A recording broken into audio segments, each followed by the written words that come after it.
Oh Señor, gracias te damos. Acabamos de cantar una tremenda verdad, que por medio de Cristo Jesús nuestros pecados han sido perdonados y tenemos un nuevo nombre en la gloria. Amén. Gracias Señor, porque si no es por Cristo no podemos tener este nombre. Ahora, después de haberte cantado, darte gracias, queremos abrir nuestros oídos para que tú nos hables. Señor, háblanos a todos, incluyendo al predicador, porque todos los que estamos aquí necesitamos escucharte. Necesitamos escuchar de ti una palabra en esta hora. De hecho, de todo lo que hacemos en este tiempo, ahora viene el momento más importante, donde tu voz es escuchada. Y digo tu voz porque no quisiera, Señor, y no quiero que sea la voz de un hombre que se escuche. Deseo y mi oración es que se escuche tu voz en cada corazón, Señor. Y yo sé que mi voz humana no tiene este poder de escucharse en los corazones, porque la palabra de Dios es viva y eficaz y es más cortante que toda espada de dos filos y que penetra hasta lo más profundo del corazón y discierne los pensamientos de todo ser humano. Señor, en esta hora que seas tú quien hables. Usted conoce las necesidades y las debilidades, las faltas y las insuficiencias del expositor. Y yo te ruego, Señor, que en esta hora, en tu voluntad, usted me use como un canal solamente para que tu palabra pueda transitar y caminar sin ningún tipo de distracción o impedimentos o obstáculos. Señor, habla a tu pueblo en esta hora. Por favor, te lo pido en el nombre de Jesús. Amén. Amén. Se pueden sentar y mientras toman sus asientos, abran sus Biblias en el Evangelio según San Mateo, el capítulo 3. Ya estamos en el capítulo 3. Marcos. Qué bueno que saben dónde estamos. Marcos capítulo 3. Estamos en el capítulo 3 y en esta oportunidad vamos a una sección que es básicamente que sirve, el evangelista San Marcos usa esta sección como un puente, básicamente. Es como una sección de resumen y también nos sirve de transición a lo que viene más adelante. Los versículos 7 hasta el 12 son los versículos que vamos a estar meditando en esta mañana. La palabra de Dios le dice de esta manera. Mire cómo empieza. Mas Jesús se retiró al mar con sus discípulos y le siguió gran multitud de Galilea y de Judea, de Jerusalén, de Idumea, del otro lado del Jordán y de los alrededores de Tiro y de Sidón, oyendo cuán grandes cosas hacía, grandes multitudes vinieron a él. Y dijo a sus discípulos que le tuviesen siempre lista la barca a causa del gentío, para que no le oprimiesen, porque había sanado a muchos, de manera que por tocarle, cuantos tenían plagas caían sobre él. Los espíritus inmundos al verle se postraban delante de él y daban voces diciendo: tú eres el Hijo de Dios. Mas él les reprendía mucho para que no le descubriesen. Esta es la palabra del Señor y que el Señor bendiga su palabra en esta mañana en cada corazón. He tomado el título del sermón en esta mañana ahí del versículo 8 y vamos a estar meditando acerca de grandes cosas hechas por Jesús. Grandes cosas hechas por Jesús. Y la idea que vemos aquí en este pasaje, en estos versículos, es esta, hermanos. La realidad es que Jesús atraía a mucha gente y mucha gente se acercaba a Él porque Jesús hacía grandes cosas. Eso es lo que vemos ahí. No hay que buscar mucho. Dice que mucha gente se le acercaba, mucha gente venía a Él. Dice grandes multitudes. ¿Pero por qué? Porque Él hacía grandes cosas. Hermanos, y la realidad es que nuestro Señor Jesucristo hace grandes cosas. Amén. Yo no sé usted, pero yo le creo. Yo creo esto. Amén. Yo lo he visto en mi vida, yo lo he visto alrededor de mi vida, yo lo he visto en la vida de otras personas y yo sé que el Señor sigue haciendo grandes cosas y el Señor hace grandes cosas. Y de hecho, yo estoy expectante a que el Señor siga haciendo grandes cosas.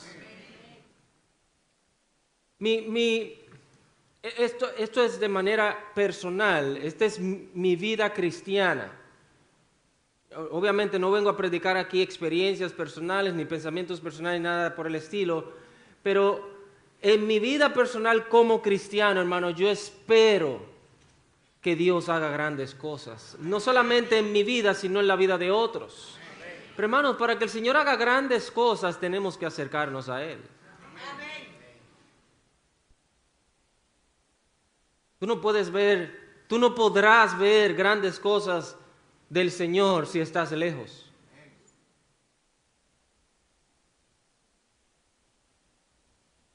Tú no podrás ver grandes cosas del Señor si no estás dispuesto a que Él haga la obra que Él quiere hacer.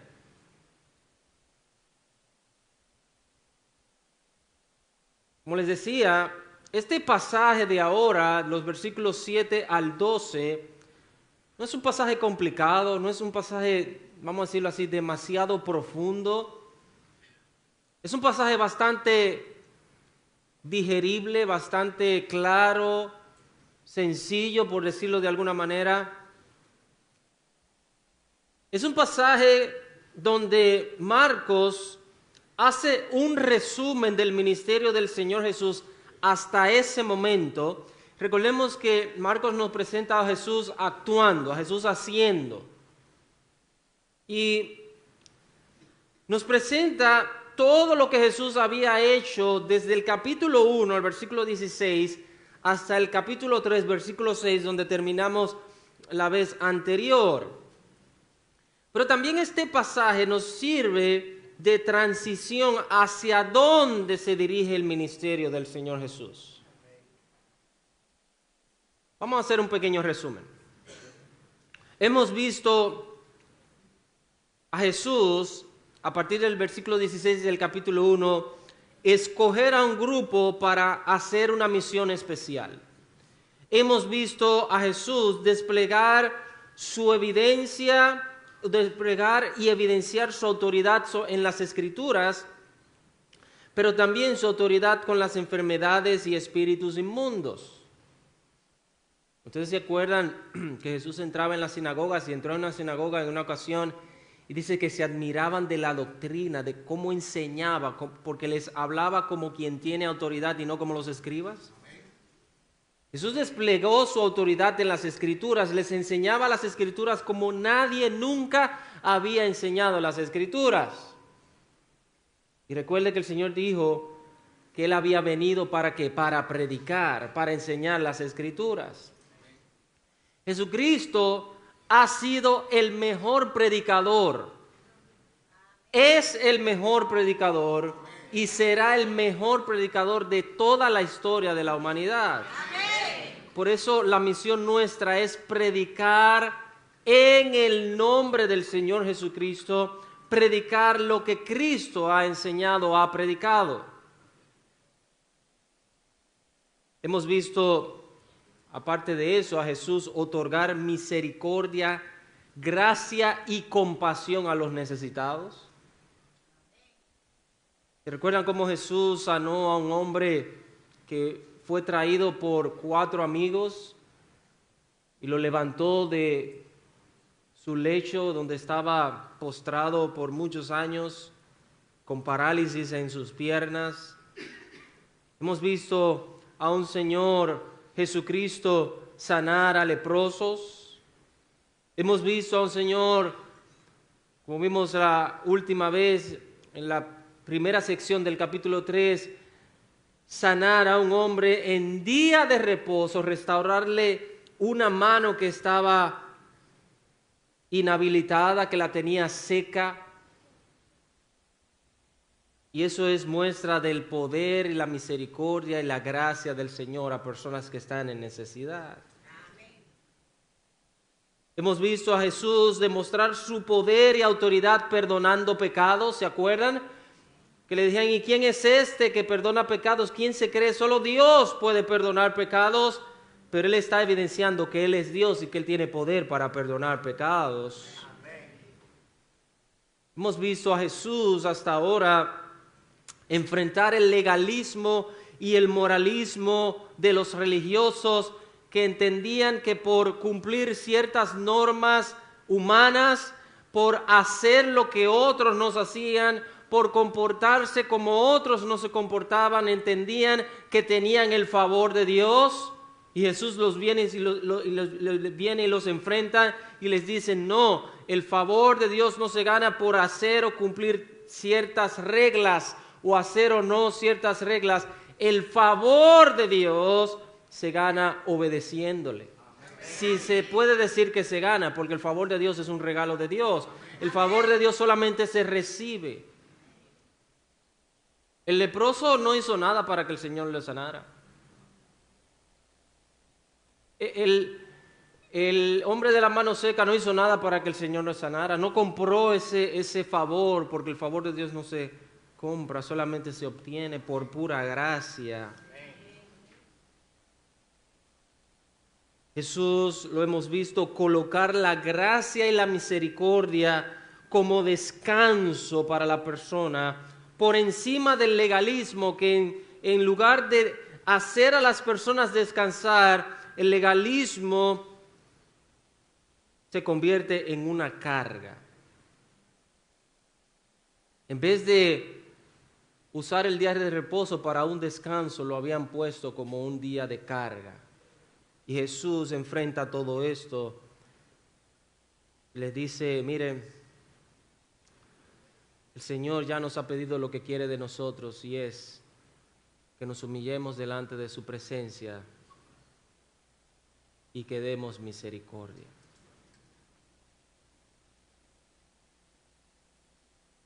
Por eso el versículo 6 del capítulo 3 termina de la siguiente manera, y salidos los fariseos, tomaron consejo ¿para qué?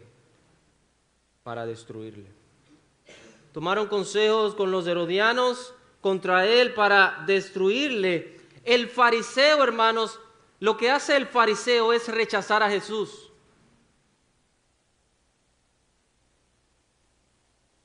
Y me temo que dentro del pueblo de Dios hoy día hay fariseos.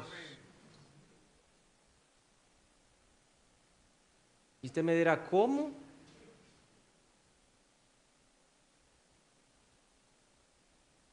El fariseo ve a Jesús, el fariseo oye a Jesús, el fariseo ve las evidencias de lo que Jesús hace y puede hacer. De hecho, usted se acuerda que en el mismo versículo 2 del capítulo 3 dice que le acechaban para ver si en día de reposo iba a sanar a este hombre. Ellos sabían que Jesús tenía poder para sanar. El fariseo conoce a Jesús, sabe de Jesús. Pero en última instancia el fariseo rechaza a Jesús. El fariseo no está de acuerdo con Jesús. El fariseo no quiere doblar su voluntad delante del Señor. El fariseo no quiere aceptar lo que el Señor hace. Y lo que finalmente termina haciendo es rechazando al Señor.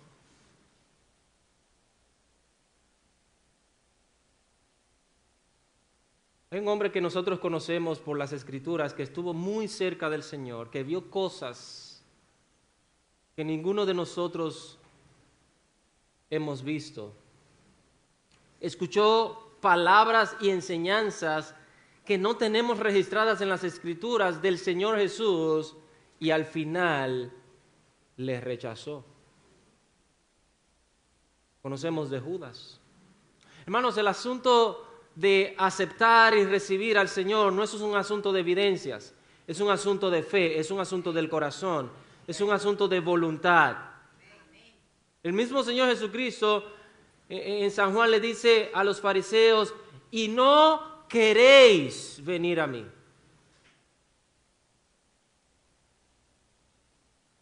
Hermanos, y el asunto del cristianismo, el asunto de la vida cristiana, no es un asunto necesariamente de evidencias, es un asunto de voluntad.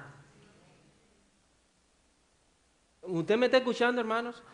El asunto de nosotros, la vida cristiana, de vivir la vida cristiana, de hacer lo que tenemos que hacer, no es un asunto de que, bueno, yo no entiendo muy bien, es un asunto de voluntad. ¿Usted se recuerda de un hombre que el Señor Jesús le restauró la vista? De hecho, el Señor Jesús utilizó un método un tanto interesante. Dice que escupió, hizo lodo, se lo puso en los ojos y lo mandó, vete, lávate. Cuando ese hombre se lavó los ojos, dice las Escrituras, relata la historia bíblica, que ese hombre vio de una vez, pero no vio a Jesús. Sus ojos fueron abiertos, pero no conocía a Jesús. Y él fue un hombre que fue atacado, que fue perseguido, que fue hasta acorralado para que dijera que no, que Jesús no había sido, que lo había sanado. Y la palabra que ese hombre dice es una palabra sumamente impactante y poderosa. Él dice, yo no sé si ese hombre es pecador o no. Yo lo que sé, que ese hombre me sanó. Yo no lo conozco, yo no sé cómo son sus ojos, no sé cómo es su nariz, no sé cómo es su cabello, no lo sé. Lo que yo sé es que yo veo.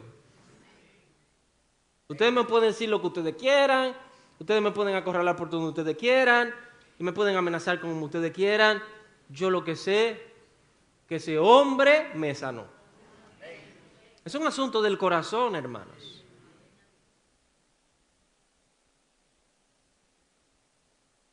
Y ahora Marcos va a dar inicio a una nueva sección del ministerio del Señor Jesús, porque empieza de esta manera el versículo 7, más Jesús, ¿qué hizo? Se retiró. Acuérdense que anteriormente vemos a Jesús en las sinagogas, ¿no verdad que sí? Vemos a Jesús yendo a las sinagogas. Vemos a Jesús entrando en las sinagogas y enseñando. Y ahora, ¿hacia dónde va Jesús? Jesús se retira de las sinagogas y va a otro lugar. Dice el versículo 7, más Jesús se retiró ¿a dónde? Al mar con sus discípulos. Jesús se retiró con los suyos. Él se llevó a sus discípulos con él para que estuvieran con él y aprendieran de él. ¿A quién él se encontraba en las sinagogas?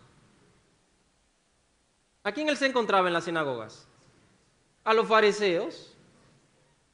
Jesús ya no está por entrar en pleito, en discusiones, en contiendas, en amenazas, en esto y aquello. Ahora Jesús dice, bueno, ustedes quédense con sus sinagogas, yo me voy a retirar al mar, yo me voy a retirar a otro lugar, voy a ir a otro lugar, pero voy a seguir haciendo lo que yo hago. Si ustedes no me quieren recibir, no me reciban. Si ustedes no me quieren aceptar, no me acepten. Pero Jesús tenía una misión clara: predicar la palabra. Pero mire lo que nos dice aquí el versículo 7, la segunda parte. Y le siguió ¿qué? Una gran multitud de Galilea y de Judea. Y el versículo 8 sigue diciendo, de Jerusalén, de Idumea, del otro lado del Jordán y de los alrededores de Tiro y de Sidón. Lo primero que vemos aquí es que Jesús es atractivo. Jesús atrae personas. La persona de Jesús, el personaje de Jesús es una persona atractiva, atrae personas. Hermanos, Jesús atraía a mucha gente, no porque no era por coincidencia o por especulación. Jesús atraía personas por lo que dice el versículo 8, la segunda parte. La idea que nos dice el versículo 8, la segunda parte, es la razón por la cual Él atraía a muchas personas, y es porque, dice el versículo 8, la segunda parte, oyendo cuán grandes cosas hacía, grandes multitudes vinieron a Él. Hermanos, todavía hoy día el nombre de Jesús es atractivo. Todavía hoy día el nombre de Jesús es atractivo. Todavía hoy día el nombre de Jesús atrae gente.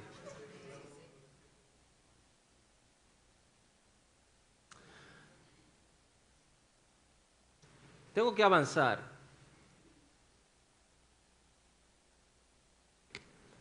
Fíjense, hasta el diablo hoy día utiliza el nombre de Jesús para atraer gente.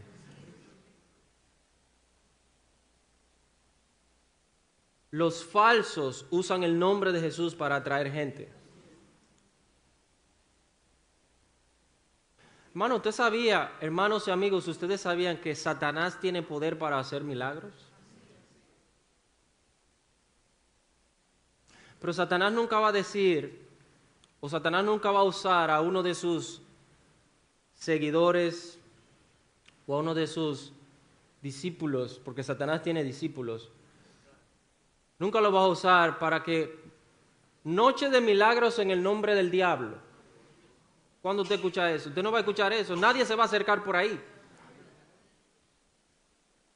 Pero el nombre de Jesús es tan atractivo que tienen que usar el nombre de Jesús para atraer gente, para hacer hasta milagros falsos. Noche de sanación en el poderoso nombre de Jesús. Noche de milagros en el nombre de Jesús. Hermano, ¿qué usted cree que la gente va a hacer? La gente va a ir. Y hay gente que va con honestidad, hay gente que va con sinceridad, hay gente que va con buena intención. ¿Usted sabe por qué, hermanos? Es que el nombre de Jesús es atractivo. Pero tristemente, a veces dentro de los mismos cristianos verdaderos, el nombre de Jesús no es tan atractivo. A veces como que el nombre de Jesús ya es algo como cotidiano, como repetitivo, como que ya estamos acostumbrados a Jesús, y quizás Él no es tan atractivo para muchos cristianos.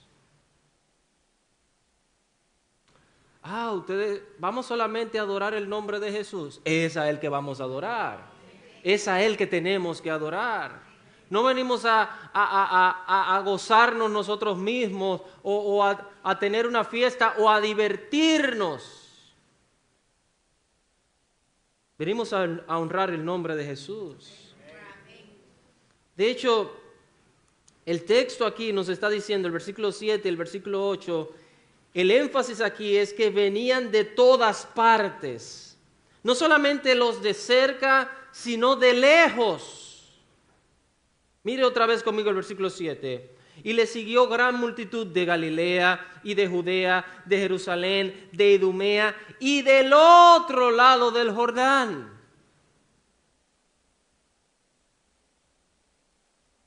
esa frase multitud aparece por lo menos 3 veces en 3 versículos. Versículo 7, una gran multitud. Versículo 8 también habla de grandes multitudes. Y el versículo 9 también habla de por causa de la multitud. En la Reina Valera dice por causa del gentío. Esa es la misma palabra multitud. Y lo que nos está diciendo aquí es que Jesús era una persona atractiva que movía masas.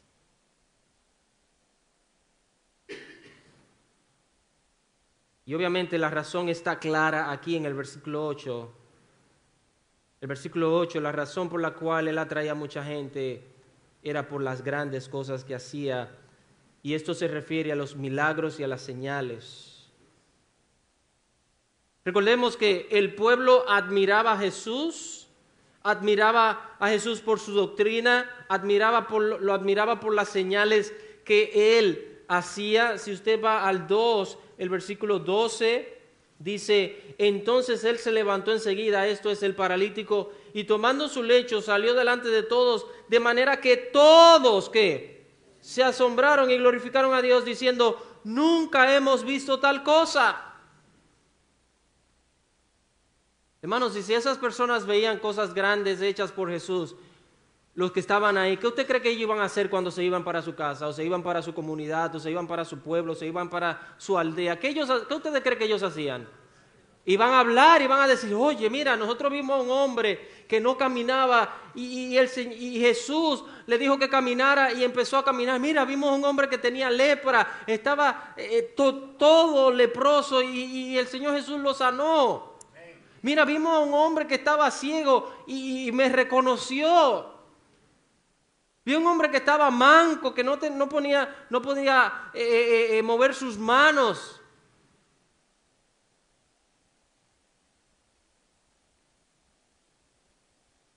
Grandes cosas. Hermano, ¿por qué Jesús atraía a tanta gente? No era solamente por quién Él era. El interés de la mayoría de las personas era un interés terrenal. Los beneficios terrenales. Hermanos, buscar y ver a Jesús de esta manera es muy peligroso. ¿Por qué? Porque es una búsqueda muy superficial. Seguir a Jesús y buscar a Jesús por los beneficios que Él me pueda dar es muy peligroso. Es una búsqueda muy superficial, es una búsqueda de algo perecedero, de algo temporal. Por eso, hermanos, el llamado evangelio de la prosperidad es muy peligroso. Es muy peligroso. Porque el centro de este evangelio es el bienestar terrenal y físico.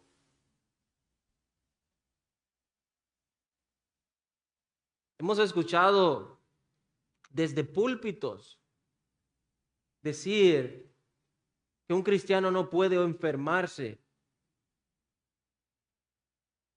que un cristiano no puede pasar necesidad.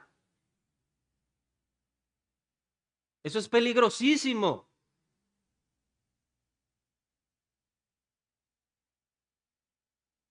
Una pregunta, ¿nos llamamos cristianos por qué?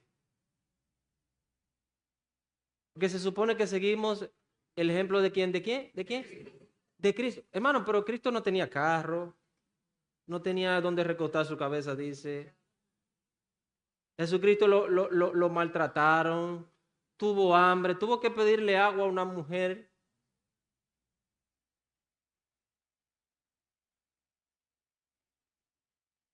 No entendí.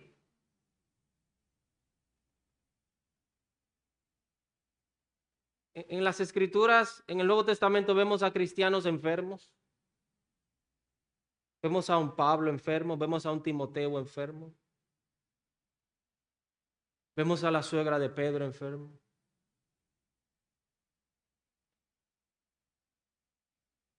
Vemos a Pablo en necesidad. Vemos a Pablo preso. Vemos a Pablo perseguido. Vemos a Pablo angustiado. Hermanos, seguir a Jesús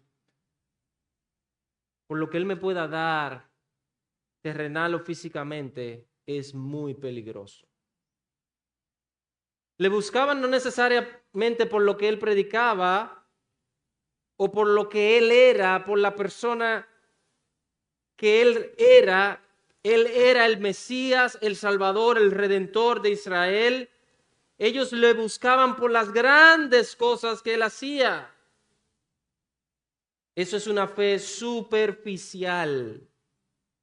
Y esa es la fe, hermanos, que solamente busca los beneficios y los bienes terrenales de Dios, descuidando lo espiritual y lo eterno. Hermanos, y debemos tener mucho cuidado con eso. Porque a veces nosotros tenemos tantas cosas que hacer en nuestro diario vivir que descuidamos nuestra alma.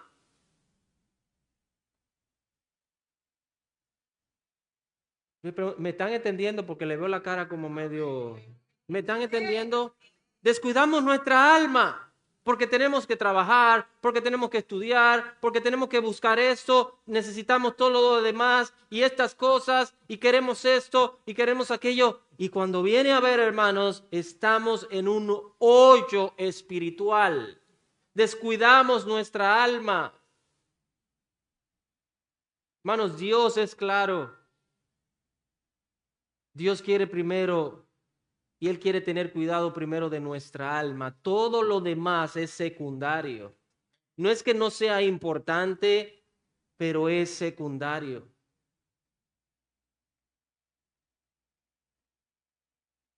Hermanos, y yo creo que todavía Jesús sigue haciendo grandes cosas.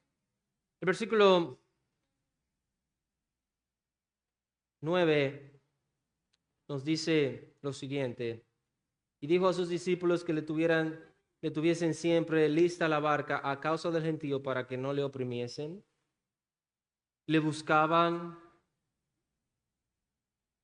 querían acercarse lo más que pudieran a él, porque sabían los beneficios que podían tener al estar cerca de Jesús.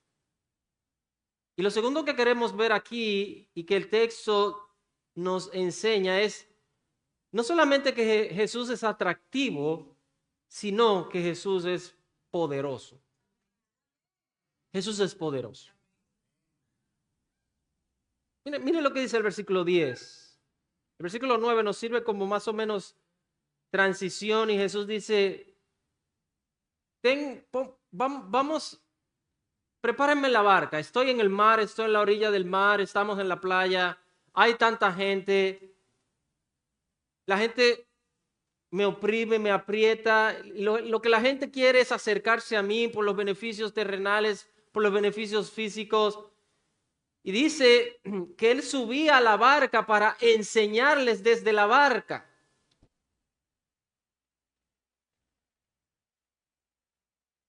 ¿Pero por qué? Mira el versículo 10. Porque había sanado a muchos de manera que por tocarle, cuantos tenían plagas, caían sobre él. Hermano, esto es impresionante. Solamente por tocar a Jesús eran sanados. Esto es impresionante. Conocemos la historia de una mujer, la mujer del flujo de sangre. Reconocemos esa historia, es sumamente conocida. Ella lo único que pensó, yo no quiero ni siquiera hablar con él, yo no quiero tener una entrevista con él, yo no quiero que él me pregunte nada. Yo lo único que necesito es tocar el borde de su manto, solamente tocar. Y ella creía que al tocar el borde de su manto, ella sería sana.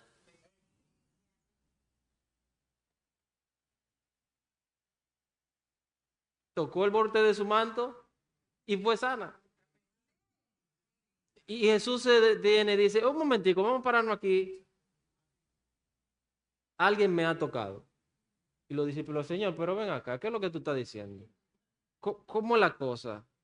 Tú no como que, ¿qué es lo que está pasando? Tú no ves que la gente no está apretujando aquí, no podemos ni siquiera caminar bien. Y tú dices que alguien te ha tocado. Mucha gente te ha tocado, Señor.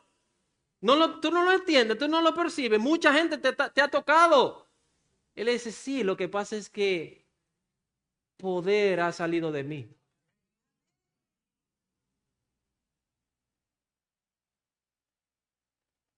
Dice que él empezó a investigar, él empezó a hablar y a preguntar hasta que entonces la mujer, como ya no podía quedar oculta, dijo, Señor, ¿eso fui yo? Hermanos, en el Señor Jesús hay poder.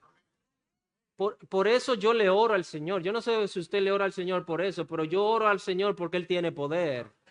Él tiene poder para hacer lo que Él quiere, como Él quiere, y con quien Él quiera. Él tiene poder. Él tiene poder, hermanos. No es que seamos escépticos y nada por el estilo, nada por el estilo. Él tiene poder para sanar hoy día y Él sana gente todavía hoy día. Y por medio de la oración que le llevamos a su presencia, Él tiene el poder y derrama de su poder para sanar gente. Hermanos, pero Jesús quiere algo más importante que lo terrenal. Él quiere el alma. Él quiere restaurar el alma. Él quiere restaurar los pensamientos. Él quiere restaurar el corazón.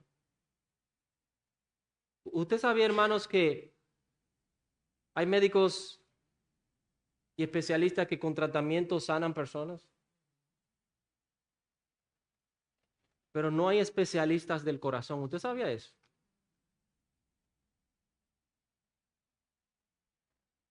No hay especialistas del alma. Jesús es un especialista en alma y corazón. Restaurar alma, restaurar corazón. Dice que al tocarle, dice que se le echaban encima, de manera que todos los que tenían aflicciones se le echaban encima para tocarle. Querían tocar a Jesús. Y no es que Jesús, hermanos, no quería que le tocaran. Jesús era una persona accesible. Jesús era una persona que de hecho le gustaba estar entre la gente, le gustaba estar con la gente. Pero el asunto es que Jesús no quería que lo primordial de las personas es que le buscaran para que le tocaran y fueran sanos. Te toco, soy sano y me voy. Y voy a seguir viviendo mi vida. Te toco, tengo el beneficio que quiero, me voy y voy a seguir siguiendo mi vida. Hermano, usted sabe que hay cristianos así.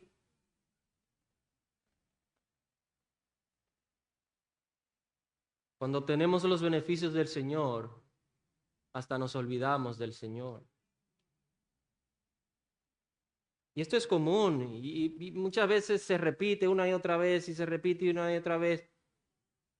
Cuando necesitamos al Señor oramos, pasamos tiempo especial en oración, ayuno, oración, ruego, y después que el Señor nos lo da, se nos olvida orar, se nos olvida ayunar.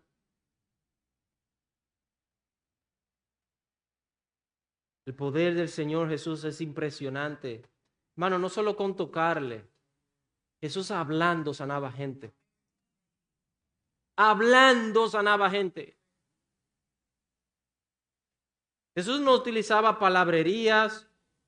Jesús no utilizaba métodos extraños. Jesús solamente daba y desplegaba su poder. Versículo 11. Mira aquí otra parte del poder de Jesús y los espíritus inmundos.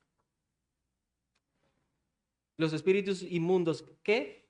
¿Qué es lo que sigue? Al verle. ¿Qué hacían? Jesús ni siquiera hablaba, solamente ellos le veían y se postraban delante de él y daban voces diciendo, tú eres el Hijo de Dios.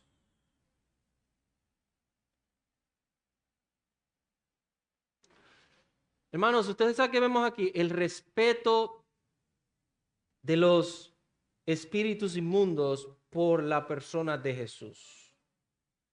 Pero me llama mi atención es esto. Quiero que vean conmigo aquí algo.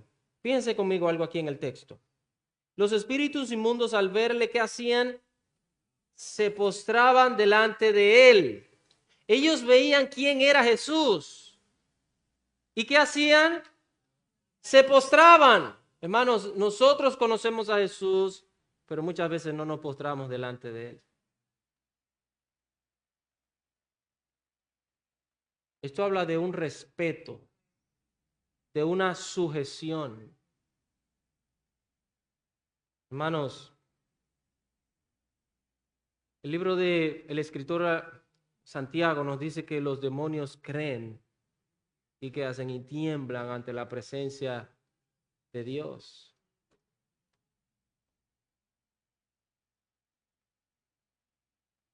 No solamente se postraban, sino que daban voces, hablaban correctamente, tenían un conocimiento hasta teológico de quién es Él. Él es el Hijo de Dios. Una sociedad religiosa llena de espíritus inmundos solo puede ser echado, hermanos, por la predicación y la enseñanza de las Escrituras. Vamos a ver si... ¿Cómo que se llama? Me dejan predicar. Estamos casi terminando.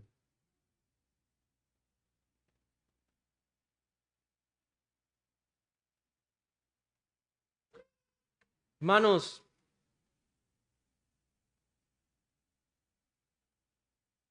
los espíritus inmundos hacen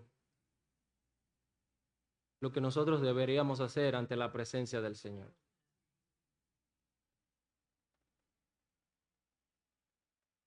¿Estamos entendiendo, hermanos?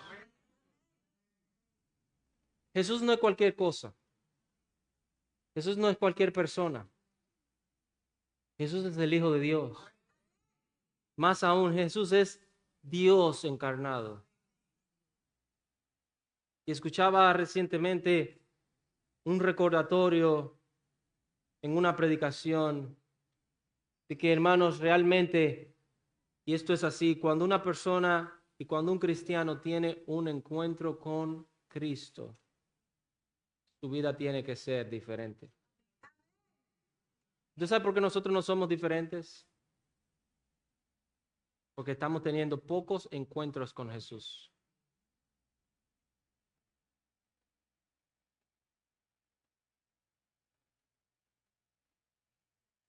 A veces tenemos un encuentro diario, tardío con Jesús. Porque no lo buscamos temprano. No lo buscamos, lo primero que lo buscamos es a Él. Alguien dijo, si no buscas al Señor temprano en el día, difícilmente lo encontrarás durante el resto del día. Hermanos, buscar al Señor tiene que ser con intención. Tiene que ser intencional, no algo casual, que es la práctica de muchos cristianos, algo casual, cuando me sale, cuando tengo tiempo, cuando me sobra el tiempo, si puedo, si lo necesito. El encuentro con el Señor Jesús tiene que ser un encuentro intencional.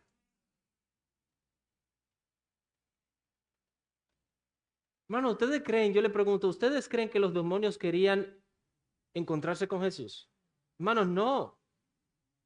Ellos querían seguir enseñando su doctrina de error. Ellos querían seguir teniendo a la gente esclavizada en el moralismo, en el legalismo. De hecho, usted se acuerda en una ocasión que Jesús pasó al otro lado y él le dijo a sus discípulos, vamos al otro lado. En el transcurso se levanta una tormenta, Jesús calma la tormenta y cuando llegan al otro lado, al bajarse de la barca, encuentra a 2 endemoniados. Uno de los evangelistas dice que era uno, pero otro evangelista dice que eran 2. Eran 2. ¿Y qué fue lo que le dijeron cuando se postraron? ¿Has venido para destruirnos? Le dijo, no, tranquilo. Eso le va a llegar en un día, pero no ahora. Y ellos le dijeron, por favor, ordénanos para que vayamos a aquel hato de cerdo. Ellos no querían encontrarse con el Señor. Y hermanos, tristemente, a veces no queremos encontrarnos con el Señor porque sabemos lo que el Señor nos va a decir. A veces no queremos leer las Escrituras porque sabemos lo que Dios nos va a decir. A veces no queremos escuchar un mensaje porque sabemos que nuestra vida no está bien y no queremos que Dios nos diga que tenemos que cambiar nuestras vidas.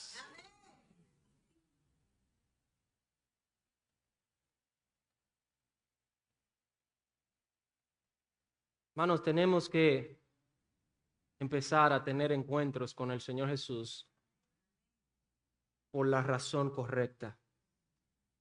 Y estoy totalmente de acuerdo porque es bíblico.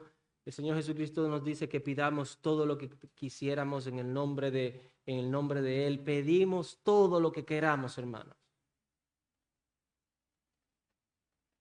Podemos pedir todo lo que queramos. Pida todo lo que usted quiera. Lo que usted quiere, hermano, pídale.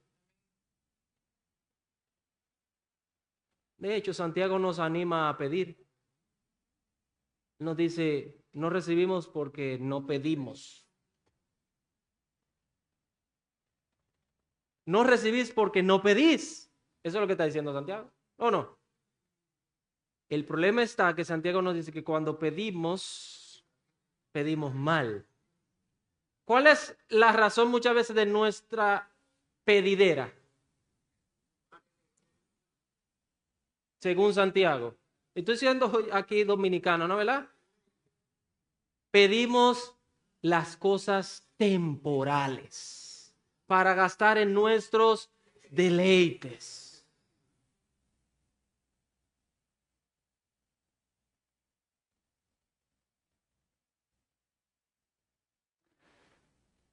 Los espíritus inmundos al verle siempre se postraban porque ellos reconocen su poder y reconocen su autoridad, reconocen su deidad y hasta le obedecen.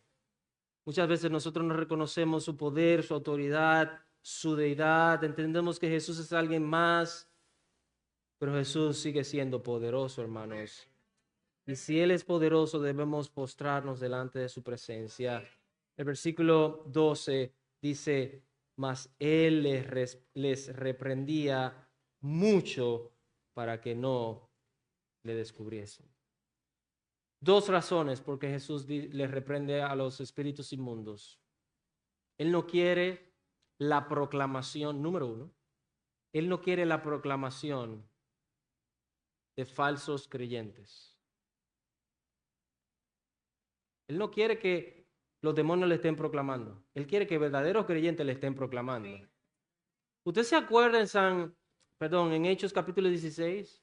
¿Usted se acuerdan? Que dice que Pablo y Silas estaban en Filipos predicando el evangelio y una mujer que tenía el espíritu de adivinación, un espíritu inmundo, una muchacha, todos los días, cada vez que Pablo y Silas pasaban por ahí, empezaba a gritar y empezaba a decir, aquí andan dos que predican el nombre de Dios. Y Pablo se cansó un día, esta muchacha no puede estar diciendo lo que nosotros somos, este espíritu no puede estar diciendo lo que nosotros somos. No queremos la publicidad. Cristo no quiere la publicidad de falsos, Cristo quiere la publicidad de verdaderos. Y dice, ordenó a ese espíritu que saliera de esa muchacha y enseguida salió. Y dice que los que estaban aprovechándose de esa muchacha al ver que la fuente de su ganancia se les había ido, porque ellos estaban conscientes que esa muchacha estaba poseída por espíritus inmundos. Ellos estaban claramente conscientes, dice que entonces empezaron a acusar a Pablo y a Silas hasta que los metieron en la cárcel.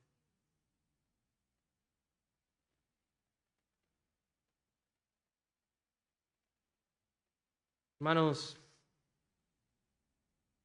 el Señor tiene poder para hacer grandes cosas. Y quiero animarles en esta mañana que estemos expectantes, que todo creyente esté expectante, que tú estés expectante, significa que estés esperando que Dios haga grandes cosas en tu vida. Que Dios haga grandes cosas en la vida de otro.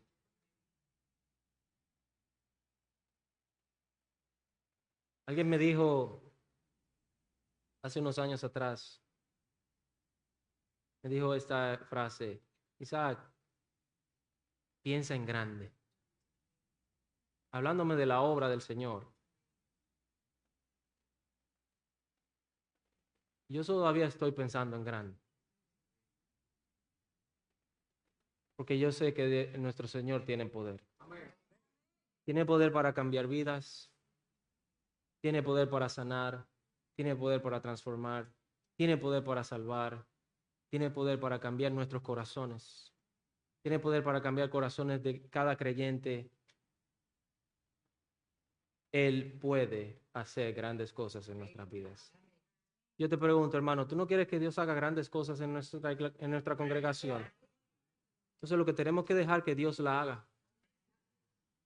No es que necesariamente tengamos un edificio más bonito, más comodidades. Dios puede hacer eso y más. El Señor no tiene restricciones, el Señor no tiene limitaciones. Él puede hacer las grandes cosas, hermanos, que Dios quiere hacer en medio nuestro, como congregación, como iglesia, es que le honremos más a Él, que le glorifiquemos más a Él, que busquemos la gloria de Él, la honra de Él, que nos amemos más los unos a los otros y veremos, hermanos, que las almas van a venir al Señor. Hechos capítulo 2. Dios hacía grandes cosas en la iglesia. ¿Usted sabe por qué? Porque la iglesia estaba buscando glorificar el nombre del Señor. Vamos a ponernos de pie, vamos a orar. Señor, gracias porque todavía tú tienes poder. Tú tienes poder.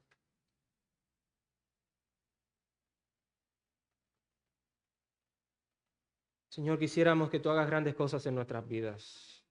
No solamente en lo terrenal, en lo económico, en lo material, sino grandes cosas en nuestro corazón, en nuestra mente, en nuestra alma, en nuestras familias. Señor, haz algo grande en aquellos que aún no te han conocido. Hazles entender que lo grande que tú quieres hacer en ellos es salvar su alma. Es el perdón de sus pecados, es la vida eterna. Todo lo demás es secundario. Señor, y podemos ver tus maravillas grandiosas en la creación, tus maravillas grandiosas cuando nos libras de un accidente, cuando nos sanas de una enfermedad, cuando provees donde no hay, cuando nos sacas de un problema, de una situación que no vemos ninguna salida, cuando vemos a otros ser sanados. Estas son maravillas que tú haces, grandes cosas, no podemos negarlo. Pero Señor, las grandes cosas eternas es cuando tú nos cambias, nos transformas. Cuando tú salvas a alguien, cuando tú nos ayudas o nos diriges a una adoración correcta, a una adoración que te agrade a ti. Eso es grande. Cuando podemos ver hacia el pasado que no éramos o no somos lo que éramos. Cuando tú has cambiado patrones en nuestras vidas. Cuando tú cambias costumbres en nuestras vidas. Acciones en nuestras vidas. Eso es grande. Señor, ayúdanos a ver esas grandes obras en nosotros. Hermano, en esta mañana, un momento de decisión también. Te pregunto, y le pregunto, ¿hay alguien esta mañana aquí que quiere ver grandes cosas de Cristo en su vida? ¿Hay alguien? ¿Hay alguien? ¿Hay alguien? Si tú quieres ver algo grande en tu vida, puedes levantar tu mano. ¿Quieres ver algo grande en tu vida? Señora, ¿qué manos levantadas ahora quieren ver grandes cosas en sus vidas? Y nosotros como congregación también queremos ver grandes cosas en medio nuestro, Señor. Y por eso necesitamos cada día más tu presencia en medio nuestro. Manifiéstate, Señor, cada día más en medio de nosotros. Eso resultará en que habrá menos de nosotros y habrá más de ti. Señor, ayúdanos.